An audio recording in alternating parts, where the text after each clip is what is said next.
This is a set of instructions for how to speak with the devil, which, as those of you with any sort of brains at all might know, is a patently moronic proposition on the face of it, one likely to culminate in any number of thoroughly unpleasant fates. Honestly, it would probably be smarter to publish your credit card number on Facebook or take up a career in crocodile wrestling. But then, that isn't going to stop you, is it? Not if you're sincerely interested, at least. Technically, if you do everything just right, there's a fair chance you'll walk away scot-free, and that seems to be reason enough for some people to decide that it's a good idea. Especially if you're the fate-tempting, thrill-seeking, scare-junkie type. Or the desperate type. Which brings me to a point of clarification I ought to make. This is not a manual for making any kind of Faustian bargain. You know, the whole sell your soul type of deal. Although, if you happen to bring it up in conversation, he certainly wouldn't be one to refuse. Following through with such a foolhardy bargain, however, would necessitate removing some of the protections which you will put in place for your conversation, and I don't think I need to spell out for you why that would be a bad idea. If you're really mathematically impaired enough to want to trade something that will last an infinite number of years for something that might last about 90 tops, there are plenty of other rituals out there for you to follow. This one, if performed correctly, should only allow the two of you to talk. This, perhaps, begs the question of why exactly you would want to speak with the devil in the first place. Maybe some of you just like the idea of making small talk with extremely dangerous occult entities, but for the sake of the human race, I hope most of you aren't quite that stupid. The short answer is, he knows things. Things that some of you may have a deep, vested interest in finding out. I mean, he's not omniscient or anything, much as he might like to pretend otherwise. He's not God, but he's definitely got a supernatural advantage over the kind of knowledge any human would be able to obtain. For example, he probably wouldn't be able to predict when the next world war will happen, or tell you the cure for cancer, but he could very well be able to predict the winning numbers of tomorrow's $500 million Powerball drawing, or tell you what deadly, undiagnosed condition might be afflicting one of your loved ones.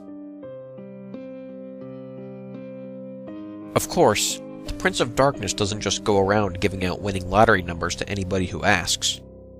Entrusting any sort of information obtained from a being commonly referred to as the Father of all lies is liable to land you in a worse situation than you were in when you started.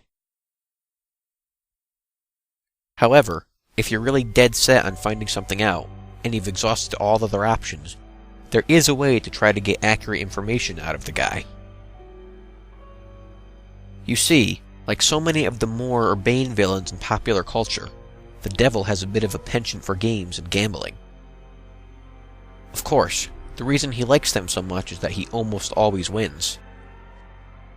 Unless you happen to be a fiddler named Johnny, or being represented by Daniel Webster, you're probably going to get your ass handed to you. But, if you're determined enough to want to face the risks and the long odds, there's a certain game the two of you could play to try to win the information you need. First things first, though.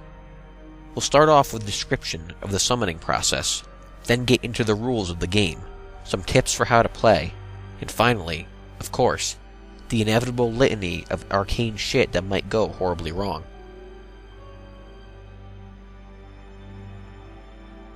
In order to contact your conversational partner, you'll need to go to a church at midnight. It doesn't matter what kind of church, large or small, old or new, liberal or conservative, just as long as you're sure it will be empty. The last thing you want is for some preacher to walk in on you while you're in the middle of this, for the sake of the preacher's well-being as much as your own. The process will probably work best if you try it on a new moon, or a full moon, or Friday the 13th, or Halloween. The actual day is less important than the psychological effect it has on you. As long as you don't try it on Christmas Eve or something stupid like that, you should be fine. time is important, though. You don't have to start or end your ritual at exactly 12 a.m. Greenwich Atomic Time or anything, but as a general rule of thumb, you ought to show up a bit before midnight and have everything set up by no later than 10 or 15 after. Show up a lot before midnight if you don't know how you're going to get in. Shockingly enough, most houses of God do tend to lock their doors at night, at least if no one's there to watch over them. And remember, we want empty, got it? There are, of course, certain things you need to bring, and certain things you can't bring. For this ritual, you will need a full can of salt. You won't need to use all of it, but it's always better to have more than you need than to have less. 7 candles, red or white being preferable. Something to light the candles with. You would be shocked how often people forget this. Occult ritual or not, they aren't going to magically light themselves. A length of red string, rope, yarn, or thread. A full-length floor or wall mirror. Ideally, you want to find one of these already present in the church. They're a bit unwieldy to be lugging around with you during a break-in. However, if there really aren't any there, you'll have to bring your own. You might also find it useful to bring some markers, pencils, paper, a flashlight, and any sort of tools that might be necessary to secure your entrance into the church. You will not be permitted to bring in any electronic or timekeeping devices. This includes all cell phones, smartphones, tablets, e-readers, MP3 players, PDAs, calculators, wristwatches, pocket watches, kitchen timers, hourglasses, etc., etc., etc. Seriously, it's worse than the SAT. If you're one of those people that has your smartphone practically wired into your brain, don't worry. You can bring those things with you to the church as long as you leave them outside the room in which you will be doing the ritual. If you brought a flashlight, helpful for finding your way around without attracting unwanted attention, leave that outside too. Also, don't bring in any sort of religious paraphernalia to protect you, especially if it pertains to the Abrahamic religions. And yes, if those gothy black cross earrings you're wearing are hanging right side up, they count. If you have any kind of holy symbols like that with you, the devil will simply refuse to show up. Don't worry, you're not going in totally unprotected. In fact, most of the supplies with you are not for any sort of devil summoning ritual, but for your own protection, old superstitions and folk magic remedies to guard oneself from evil. From what I know of it, the effect's mostly based on the power of belief, so there are probably numerous other objects, artifacts, and procedures that would work just as well. If you'd like to risk being left helpless at the mercy of the devil in order to test that theory, feel free to experiment. However, for anyone without a psychotic death wish, I'd recommend sticking to the ritual as follows. Once you're sure you have all the right supplies with you, make your way into the church and find some place to set up. It can be anywhere from the main sanctuary where services are held, to a Sunday school classroom, to a walk-in supply closet, as long as you have a sufficient amount of open floor space and are certain not to be disturbed. Set up your mirror first. This is where the devil will appear when you summon him. As such, you mustn't complete the summoning until you've laid down certain wards around it. First, surround the mirror with an unbroken circle of salt. If the mirror is hanging on a wall or a door, lay down a semicircle around it instead, making sure that the salt touches the wall at both ends. Then, wrap your red string around the mirror several times. The color red, especially red string, is symbolic of protection in the folklore of many cultures and religions. This is also why red candles are a good idea. Speaking of the candles, set them up around the outside of your circle, or semicircle, of salt. spaced at relatively even intervals. No, you do not have to get out measuring tape and make it exactly perfect, but do at least try to make it look as though it was set up by someone old enough to be trusted with matches. Light the candles in a clockwise fashion, being careful not to disturb the salt. If you break the circle, you'll have to start all over again. Once all of the candles are lit and burning strongly, your protective wards are complete. You are now ready to proceed to the actual summoning. To do so, you must first get the devil's attention and demonstrate your resolve by performing some sort of sacrilegious act in the holy space. Turning a crucifix or cross upside down is fairly conventional, but it's not the only option. For example, I know of a kid who once fulfilled this requirement by scribbling obnoxious graffiti all over a painting of Jesus hanging in his Sunday school classroom.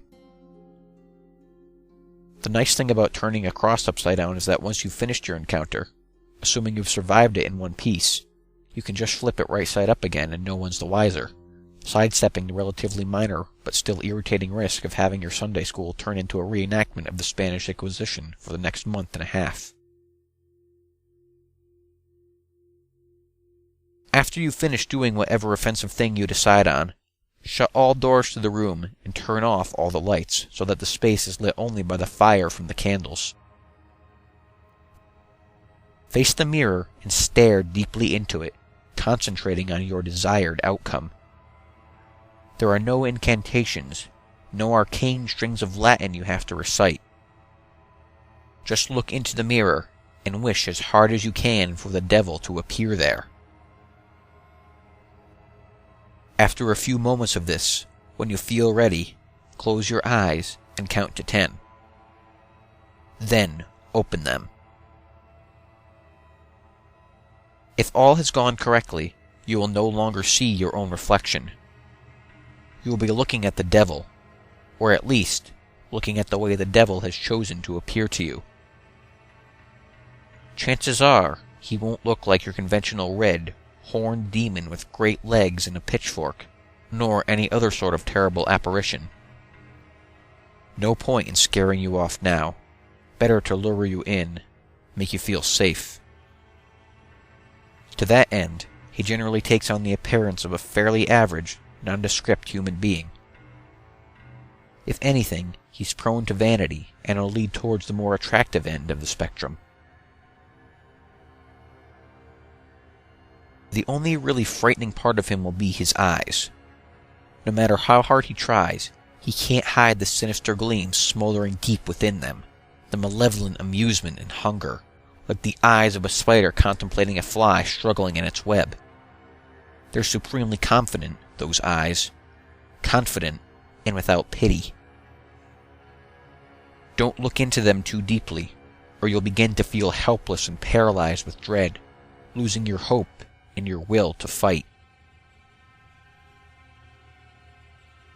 Since you'll probably be just standing there staring at him in shock for a few moments, having on some level expected for the ritual to fail, he'll initiate the conversation by asking you what it is you desire from him. If you can gather your wits enough to string together a coherent sentence, you should respond with something like, "I wish to challenge you in a game of question and answer." Even if you don't get the words exactly right, he'll know what you mean, and he'll accept your request with a wide, predatory grin of anticipation. He's been playing this game for a long time, you see, and he's very good at it. Most humans, on the other hand, are very bad at it. This gives him a chance to, at the least, thoroughly mess with your mind, and at most, well, we'll save that for the litany of shit that could go wrong. You'll have to play it very smart to avoid justifying his expectations. The general rules to the game are very simple, with a few caveats that can make things more complicated. He'll begin by asking you a question. He always initiates the game. It can be anything from a piece of obscure trivia to a riddle to an extremely personal inquiry. Don't worry, you won't be immediately plunged into hell if you get the wrong answer or anything like that. As a matter of fact, he won't even tell you whether you got the answer right or wrong. After you've answered his question, you get to ask him one in return. Now, here's where the consequences of your response come in. If you answered his last question correctly, he will respond to your question as honestly and accurately as he is able. However, if you answered it incorrectly, he is free to lie to you as he sees fit. Perhaps if you've asked him something you're better off not knowing, he'll tell you the truth about it anyway. More likely, he'll feed you the most insidious, damaging lie he can come up with. Either way, after he's responded, he'll ask you another question, and the process will repeat over and over again until you decide to call it quits.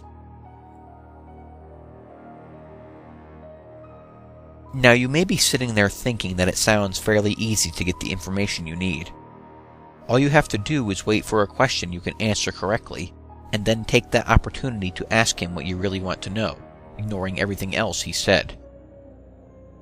Well, it's not that simple. The devil will never give you an easy question, one that you can be completely sure of the answer to. He may instead give you questions that you have some vague knowledge of, that you think maybe you know the answer to, but aren't really confident, thus forcing you to endlessly second-guess yourself, obsessing over whether or not you can trust the information that he gave you next. Perhaps you'll think that what he said was a lie, wish it was a lie, but be eternally consumed by doubt, unable to fully convince yourself that you were wrong. Or perhaps you'll have to make a huge choice based on the information that he gave you, and be tormented by fear and indecisiveness as you realize that your fate, and perhaps that of others as well, rests entirely upon whether or not you were able to correctly recall some arcane piece of trivia that you don't even remember now. You'll never remember the exact questions the devil asked you, by the way. That would make it too easy for you to go back and check on your responses. Or maybe, instead of testing your knowledge, he'll ask you something personal, something you even lie to yourself about. You'll answer back to him, thinking you've got the question correct. No, I don't resent my sister. Yes, I would turn the money into the police. But he'll know better. He'll know better than you do that you're lying, and he'll lie to you in return. And you'll believe him. You'll believe him until you are no longer able to deceive yourself, and by then, it might be too late. Or maybe he won't even give you a chance to get an accurate response at all. Maybe he'll just ask you endless strings of completely impossible questions, making you more and more frustrated and disheartened as you realize you'll never be able to force him to tell you the truth. Questions like, what was the exact height of Mount Everest in centimeters in the year 1666? Or, what is the airspeed velocity of an unladen swallow? Although, knowing his sense of humor, if he ever asked the latter, he might consider African or European a correct response. There are a couple of ways to short-circuit this particular strategy, however. Additional rules and courses of action that make the game more interesting and prevent you from being stonewalled completely. Although, in all honesty, he probably wants for you to try one of those options anyway. The first option is to ask him a riddle instead of a question. If you somehow manage to stump him and he answers the riddle wrong or gives up, he'll be obligated to give you a truthful response to your next question. If he answers the riddle correctly, once again, don't worry, he won't pounce on you like a sphinx or drag you into hell. What will happen is that he will get a pass, allowing him to lie in response to one question he would otherwise be obligated to answer truthfully. Honestly, if he gets a pass, you might as well just give up and quit the game right there. It's nearly impossible to determine when he's telling you the truth under the best of conditions. Adding another layer of complexity by constantly trying to figure out when and if he's used this pass, it's about enough to make any normal person's brain explode. There's no way. Just forget it. The second option is for you to take a dare from him. If you accept it and vow to follow through, then once again, he'll have to answer your next question truthfully. If you choose instead to reject it, he'll get another pass.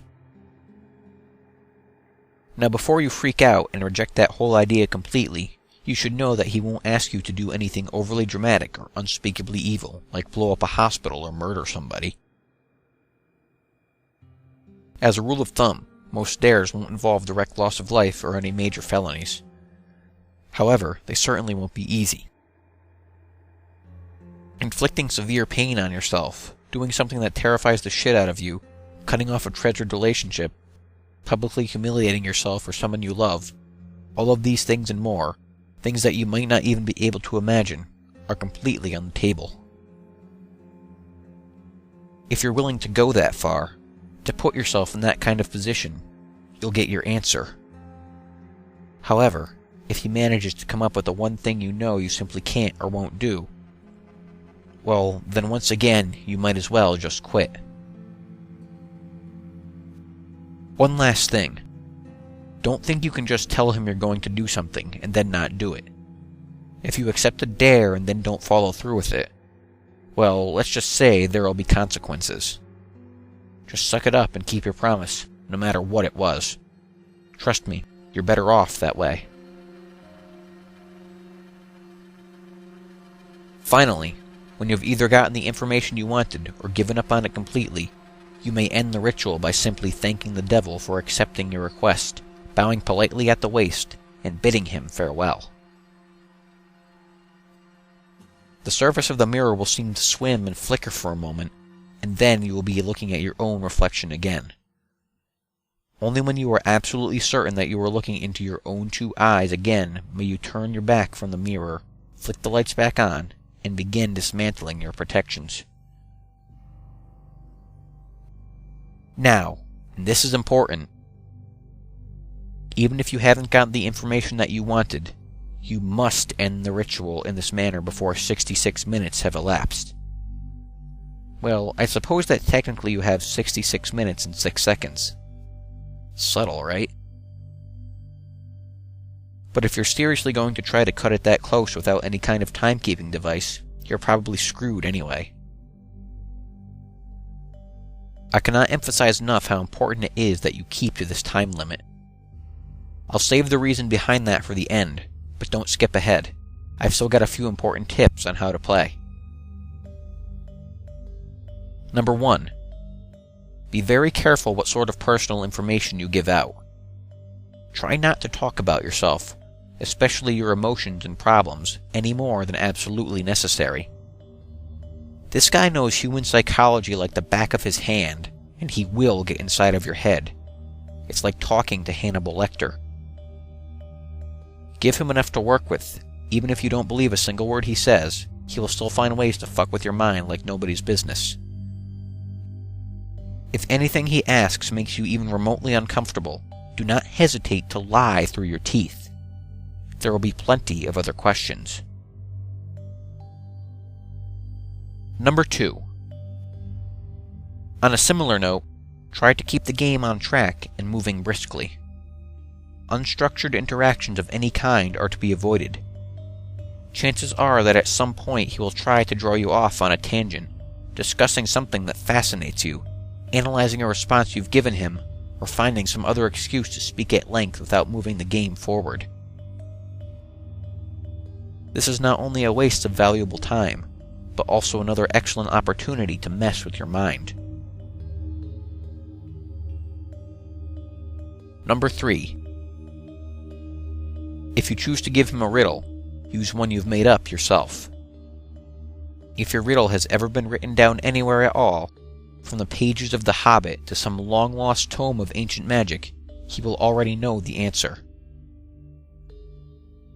That said, it still has to be a legitimate riddle, with an answer that makes logical sense from some angle. You can't just ask something like, "What's green, has 10 legs, and hops," then claim for some inexplicable reason that the answer was marshmallows. Nor can you ask him a straight question like, "What have I got in my pocket?" He probably knows that anyway. There are no hard and fast rules to determine whether a riddle makes sense or not, but you're a reasonable human being. Your ancestors ate from the tree of knowledge.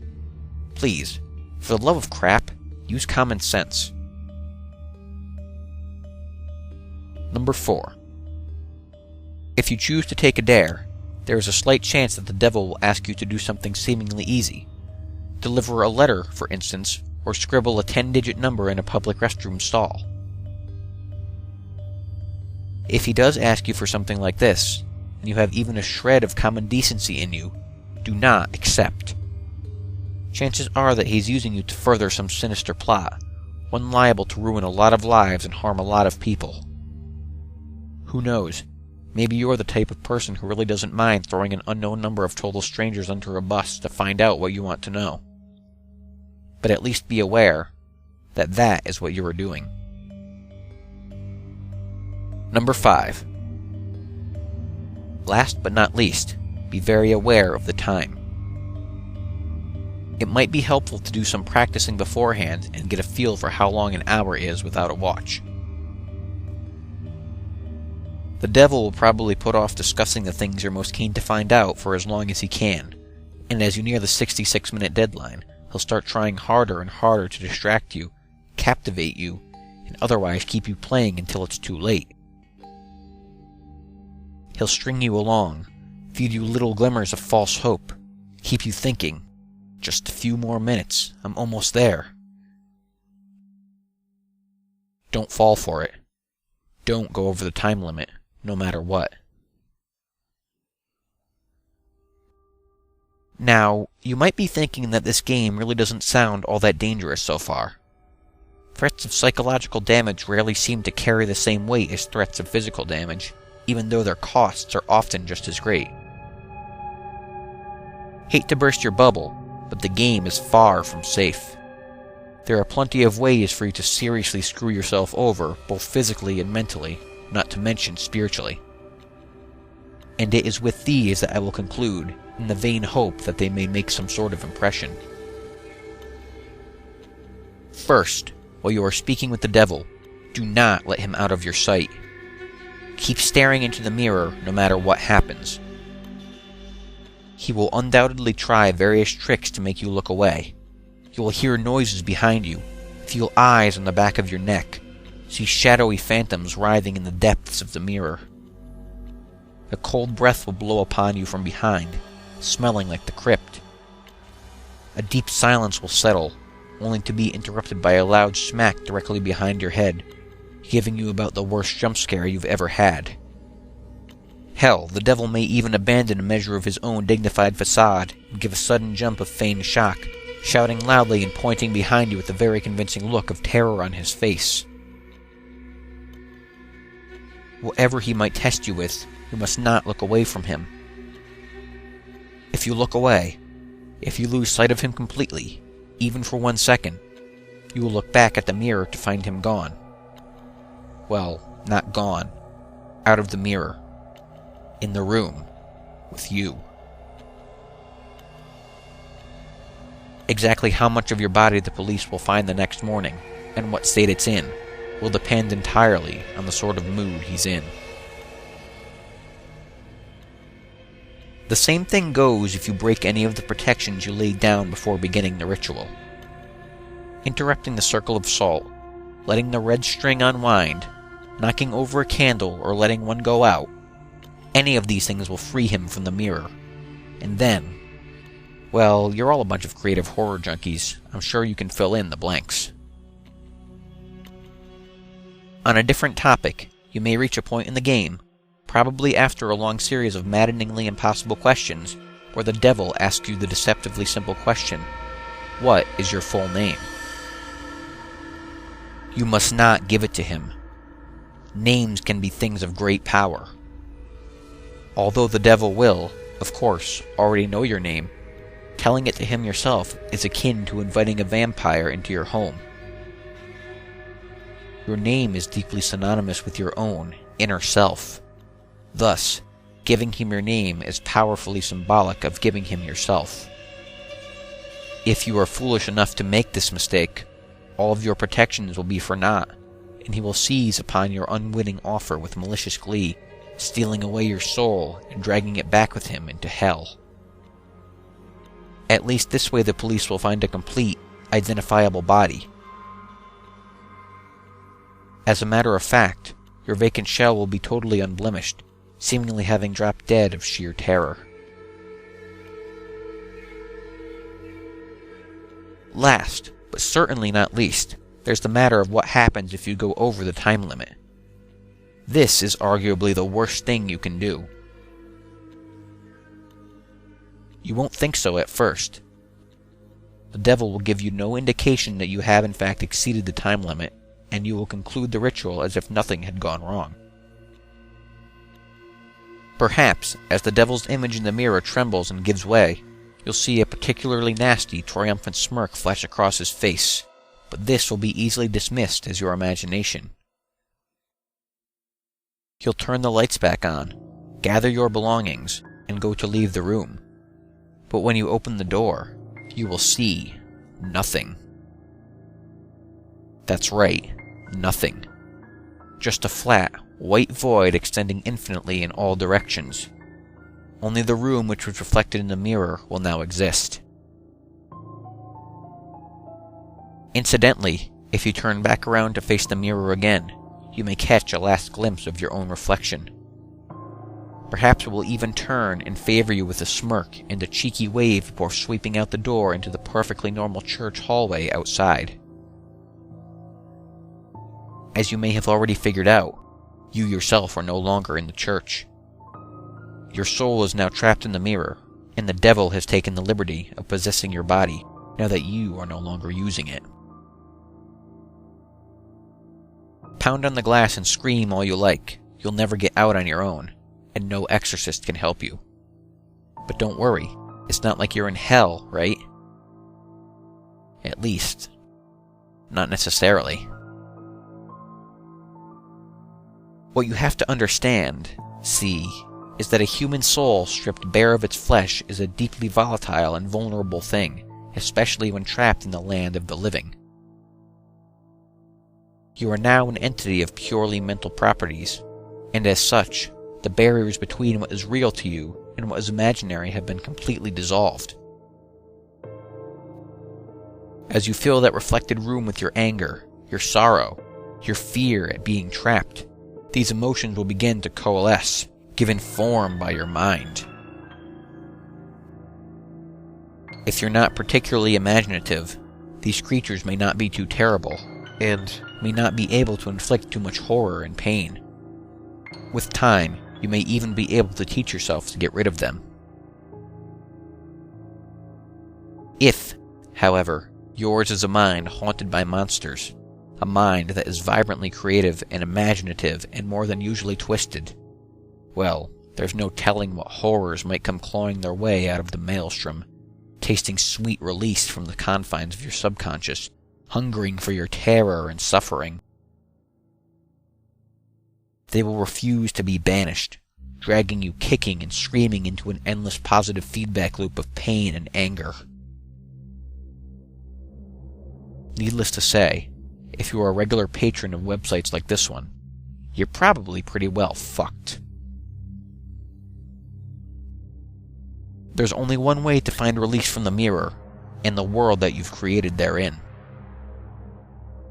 They say that if you call to the devil once more and ask him to free you from the mirror, he'll be willing to take you out. For the usual fee, of course. Who knows? Maybe if your imagination is twisted and powerful enough to create a personal hell that leaves you begging for the real thing, those talents might be put to good use.